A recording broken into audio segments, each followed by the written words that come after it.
Hey, Talo Falava. This is Leotawa Dr. John Peterson with TE2 Sports Cards. Hope everybody's doing well out there. Coming at you live and direct from Bloomington, Minnesota. It's card show day.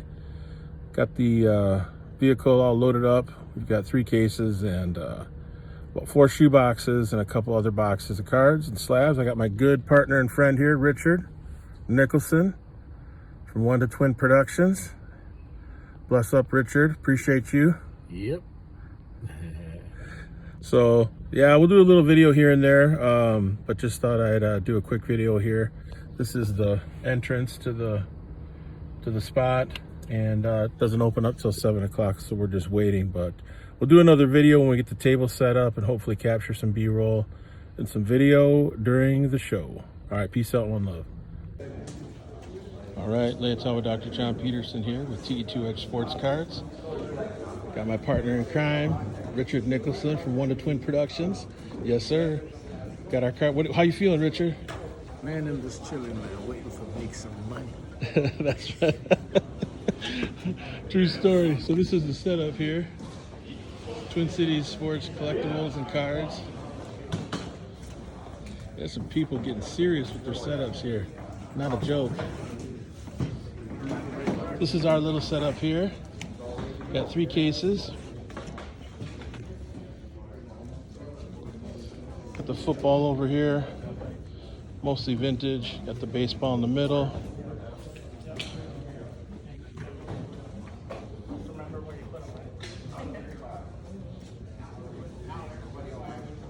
All right, TE2 Sports Cards, get at us.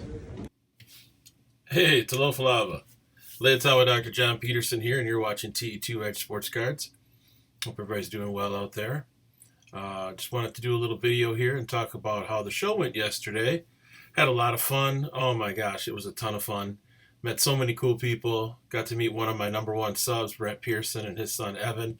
Want to give a shout out to you both. Thank you so much for hanging out at the show and for coming to the table and for picking up a slab from me, Brent. That was awesome. It was really, really cool to meet you.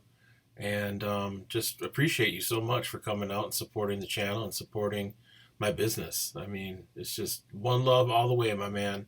And it was awesome to meet Evan and get to talk with him as well, too. And have you introduced to my son and my good friend, Richard. Did a show yesterday, first one in like 35 years. Last show I did, I think I was like 14 years old, 13 years old or something like that. So it was a lot of fun. I did the Bloomington show out in Valley West Mall, out in the west side of Bloomington, off of France. That show has been going on since 1971, which I found out yesterday. I had no idea the Twin Cities Sports Cards and Collectibles show was that old. I actually met a gentleman yesterday who has been to every show with the exception of 3 in those years since 71, which is, well, we're looking at almost, 51 years worth of shows. So pretty impressive to be a part of it. Had a single table. I was able to get all 3 of the display cases on the table, which was really nice, but didn't have any extra room for setting out any of the shoe boxes that had slabs for people to flip through. So I did find out that you can bring your own table, a smaller end table or a smaller card table, to set things on behind you or to the side of you, which is pretty cool. So, excuse me, sorry about that. Looking forward to bringing another card table probably to set some things up on and keep things off of the floor and or off of chairs. The show was really well attended. I would say from pretty much 8:45 until noon, it was very busy. Lots of people. It's a big area, a very big room that they have the show in. Noon to 3 was a little slower. Excuse me, I'm so sorry. Noon to 3 was a little slower, and we ended up leaving at about 3:15.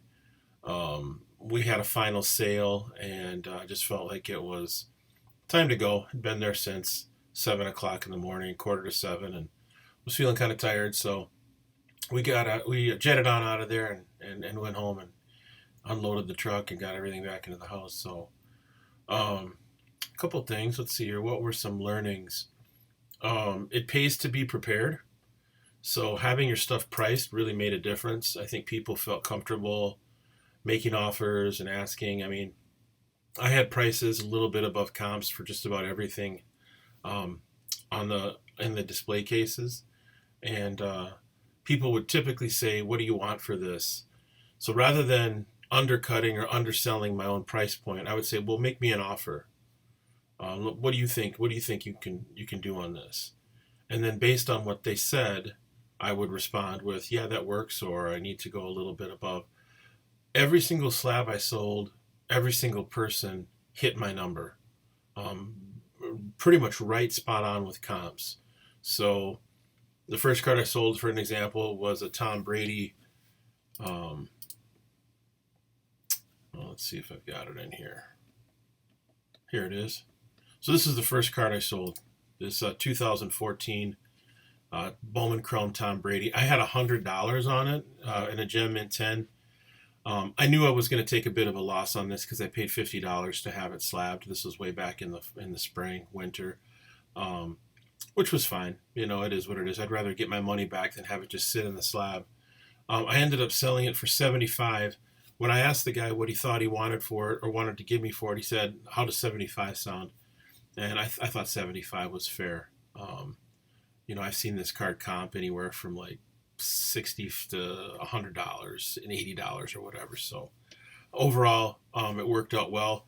What I did too is I took a photograph. I took a photograph of every single card that I sold, and then I put the money that was paid, usually with cash or check. If it was Venmo or PayPal, I didn't take a photograph of the money, but I took a photograph of the card and was able to record that on my phone, and then have, at the end of the day when I got home, an accounting of which cards sold and how much I was paid for them. And so some of the cards that I sold I sold this Bart Starr, 59 tops. I sold that for, I think that sold for $95, if I'm not mistaken. Yeah, sold for $95. So what I'll do is I go back into My Slabs. I take this off of my My Slabs page. And the way that I do that is I unclick for sale. And so I had the price, I think, at 100 and 125, somewhere in there, and I sold it for 95. And then I just put in the description, sold for 95. So that sold for 95. I sold this second year Pete Maravich card for 175. I had 200 on it. Sold this Puckett 86 Donruss for $25. I got a pretty good offer on that one. The Fouts I sold to Brent Pearson, who watches the show, who's a sub, probably my number one sub, if not one of my number one subs for the channel. Sold that for $50. He was pretty excited about that Fouts rookie card. Actually, I think he paid closer to $58 for it because he paid a little bit extra to cover the PayPal fee. So much love and appreciation. Ended up selling the Jackie Robinson. I sold it for $200, but then got a Steve Carlton rookie card and a PSA 6 slab, which is probably valued at $250 to $300. So I figure I did $450 to $300 on the Robinson, which I thought was good. I have another one of these Robinsons that's currently getting graded, so I was super excited for this guy to get the Robinson. He didn't have a Jackie Robinson card, and he didn't want to pay full cash price for it, but was willing to do a cash and trade deal. And so that was the one cash and trade deal I did all day, and it was the last deal that I did. So really excited. I was happy to get this card to him, and super excited to get a lefty Steve Carlton rookie card and a PSA 6. It's a card that I've wanted for a long time. It's not something that I've had in my collection. Sold this Frank Robinson for $100. Thought that was a pretty good sell. Let's see here. What else? Sold the Matthews. I think I had 85 on this, and I sold this for, I didn't even put it in there. I sold for 75. So what you do is just go back into My Slabs if you're using it, and you just update it. You know, you use it as a tracking system. Sold the Killebrew. Sold that for $50. I think I had 65 on that, so I thought I did decent on that. Comp on that was right around 50. So, what else did I sell? Sold this bird. I had 200 on this and sold it for 175. Comps on this are anywhere from 125 to 150, so I thought I did pretty good on the bird. It had that little fisheye there, so I kind of bothered me about the card. Otherwise, I thought it was a really nice card, very centered. Might have been an 8.5 without the fisheye. So to get that to somebody for a 175, I sold this card, this blue refractor. I sold it to a kid for $35. I mean, it's probably worth more than that. I had a hard time finding a comp for this card, but it's a mint 9, so it's not gem mint. But the kid was super excited about Derek Carr having a great season because of Devontae Adams and the Raiders just generally. I think I had $50 on it. No, 250. I didn't have 250. I think it was 50. That's what I had for it. So I don't know. I'm not sure. I might have taken a bit of a loss on that, but that's okay. The kid was really excited, and I was happy to get it to him. What else did I sell? Had a lot of people asking about, rookie cards. Like they were asking about. Sold this card. Got 25 for that. Sold 3 of these, but they were in CSG slabs. So, I sold these each for $35 a piece, but they were in CSG slabs, and they were 9s. So I think I had 45 for each one, and I think I ended up getting $95 for all 3. So, or no, maybe it was 100. I think it was 100 for all 3. So, did pretty well on that. Sold this Frank Robinson in a 7. Sold for 125. That was a nice card. I think that person got a pretty good deal for 125 on that. Frank Robinson cards are so undervalued. I mean, this card should be at least worth $250, $300 in my opinion. But it's not. So you got to sell it for what the market bears. And this person bought 2 Frank Robinson cards. So that was pretty cool. So overall, how'd I do?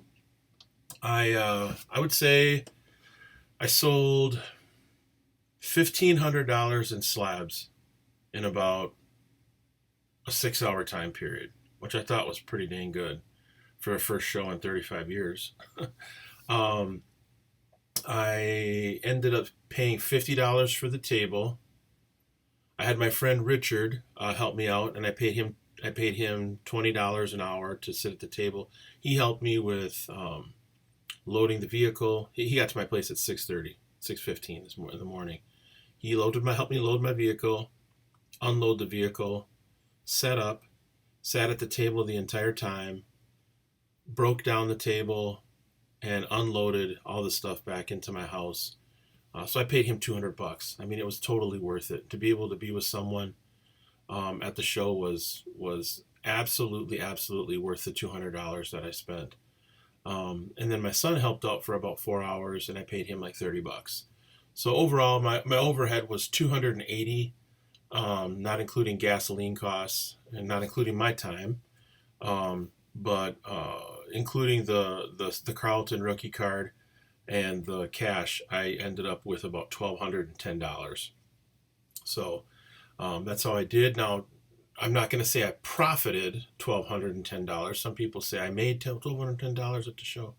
Well, you got to figure out how much did it cost you to buy the card? How much did it cost to have you ship it to get it slabbed? How much did it cost to get it slabbed? How much time did you put in to get it organized? So, I mean, profit-wise, I'm sure I did better than break even on the slabs. But the most important thing is I made a little money, I had a lot of fun, and now I'm all set up for the next show. I know exactly what to do for the next show, and I'll be ready to go. So just appreciate everybody watching. Hopefully this was helpful. If you're thinking about doing a show, I would definitely say proper preparation prevents poor performance. The 5 P's of doing a show, which is the title of this episode. Make sure you're prepared. Make sure you have everything ready to go. Pricing, it's a pain in the butt, but you have to have your stuff priced. You have to know what your stuff is going to cost you. And if you don't want to take the time to price it, you have to know what the cards are worth and what you're willing to sell them for. Otherwise, you can lose buyers. And because nobody wants to sit there and watch you do comps while they're trying to buy your card and you're negotiating with them. So, but overall, really liked the show. It was a lot of fun. I'll definitely put my hat in the ring for a table for the next one.